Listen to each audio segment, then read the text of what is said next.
नमस्कार। आइए हम शुरुआत करते हैं एक बहुत ही रोचक एवं प्रेरक कहानी की, जो कि हम सभी के जीवन की कहानी है। कहानी की शुरुआत करते हैं। कहानी कुछ इस प्रकार है। रूस के महान दार्शनिक टॉलस्टॉय की प्रसिद्ध कहानी है। एक आदमी के घर एक सन्यासी मेहमान हुआ, एक परिवारजक। रात को गपशप होने लगी। उस परिवारजक ने कहा कि तुम यहाँ क्या छोटी मोटी खेती में लगे हो। साइबेरिया में मैं यात्रा पर था तो वहाँ ज़मीन इतनी सस्ती है कि मुफ्त ही मिलती है। तुम यहाँ ज़मीन छोड़ छाड़ कर बेच बाच कर साइबेरिया चले जाओ, वहाँ हजारों एकड़ ज़मीन मिल जाएगी। इतनी ज़मीन में वहाँ करो फसलें और बड़ी उपयोगी ज़मीन है, और लोग वहाँ के इतने सीधे साधे हैं कि करीब करीब मुफ्त ही ज़मीन दे देते हैं। उस आदमी को वासना जगी। उसने दूसरे दिन ही सब बेच बाच कर साइबेरिया की राह पकड़ी। जब पहुंचा तो उसे बात सच्ची मालूम पड़ी। उसने पूछा कि मैं ज़मीन खरीदना चाहता हूँ। तो उन्होंने कहा, ज़मीन खरीदने का तुम जितना पैसा लाए हो रख दो, और जीवन का हमारे पास यही उपाय है बेचने का कि कल सुबह सूरज के उगते तुम निकल पड़ना, और सांझ सूरज के डूबते तक जितनी ज़मीन तुम घेर सको घेर लेना। बस चलते जाना। जितनी ज़मीन तुम घेर लोगे, सांझ सूरज के डूबते डूबते उसी जगह पर लौट आना जहाँ से चले थे। बस यही शर्त है। जितनी ज़मीन तुम चल लोगे उतनी ज़मीन तुम्हारी हो जाएगी। रात भर तो इसी चिंता में वह आदमी सो न सका। तुम भी होते तो ना सो सकते। ऐसे क्षणों में कोई सोता है क्या? रात भर योजनाएं बनाता रहा कि कितनी ज़मीन घेर लूँगा।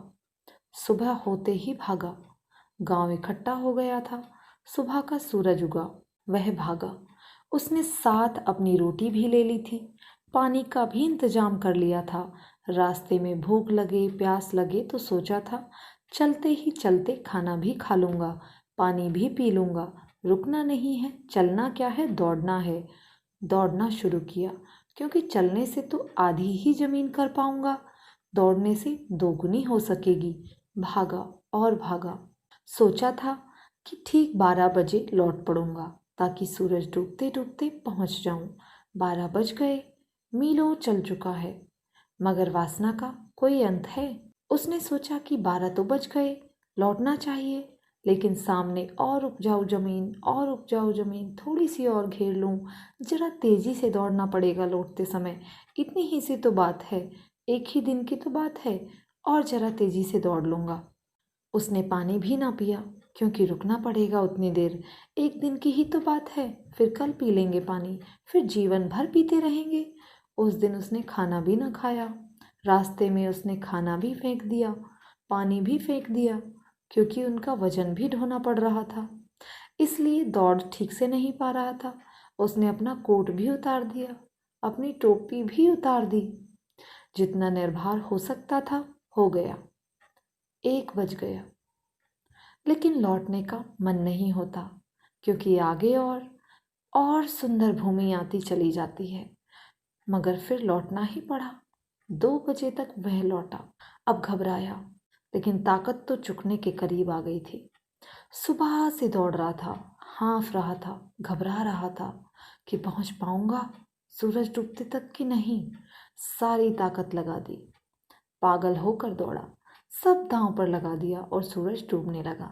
ज़्यादा दूरी भी नहीं रह गई है। लोग दिखाई पड़ने लगे। गांव के लोग खड़े हैं और आवाज़ दे रहे हैं कि आ जाओ आ जाओ, उत्साह दे रहे हैं, भाग आओ। अजीब सीधे साधे लोग हैं। सोचने लगा मन में, इनको तो सोचना चाहिए कि मैं मर ही जाऊं तो इनको धन भी मिल जाए और ज़मीन भी ना जाए, मगर वे बड़े उत्साह दे रहे हैं कि भागे आओ। उसने आखिरी दम लगा दी, भागा और भागा। सूरज डूबने लगा। इधर सूरज डूब रहा है, उधर वो भाग रहा है। सूरज डूबते डूबते बस जाकर गिर पड़ा। कुछ 5-7 गज की दूरी रह गई है। घिसटने लगा। अभी सूरज की आखिरी कोर क्षितिज पर रह गई। घिसटने लगा, और जब उसका हाथ उस जमीन के टुकड़े पर पहुंचा जहां से भागा था, उस खूंटी पर सूरज डूब गया, वहाँ सूरज डूब गया, यहाँ यह आदमी भी मर गया। इतनी मेहनत कर ली, शायद हृदय का दौरा पड़ गया। और सारे गांव के सीधे साधे लोग जिनको वह समझता था हंसने लगे और एक दूसरे से बात करने लगे। ये पागल आदमी आते ही जाते हैं, इस तरह के पागल लोग न जाने कितने आते जाते रहते हैं। यह कोई नई घटना न थी, अक्सर लोग आ जाते थे खबरें सुनकर और इसी तरह मरते थे। यह कोई अपवाद भी न था, यही नियम था। अब तक ऐसा एक भी आदमी नहीं आया था जो घेर कर जमीन का मालिक बन पाया हो। यह कहानी हमारी कहानी है, यह कहानी तुम्हारी कहानी है, यह कहानी हर जिंदगी की कहानी है। सबकी जिंदगी में सभी यही तो कर रहे हैं, दौड़ रहे हैं कि कितनी ज़मीन घेर लें। 12 भी बज जाते हैं, दोपहर भी आ जाती है, लौटने तक का भी समय होने लगता है, मगर थोड़ा और दौड़ लें। न भूख की फिक्र है, न प्यास की फिक्र है। जीने का समय कहाँ है? पहले ज़मीन घेर लें, पहले बैंक में रुपया इकट्ठा हो जाए, फिर जी लेंगे बाद में। जीना ही तो है, एक ही दिन का तो मामला है और कभी कोई नहीं जी पाता। गरीब मर जाते हैं भूखे, अमीर मर जाते हैं भूखे, कभी कोई नहीं जी पाता। जीने के लिए थोड़ी विश्रांति चाहिए, जीने के लिए थोड़ी समझ चाहिए। जीवन मुफ्त नहीं मिलता। धन्यवाद।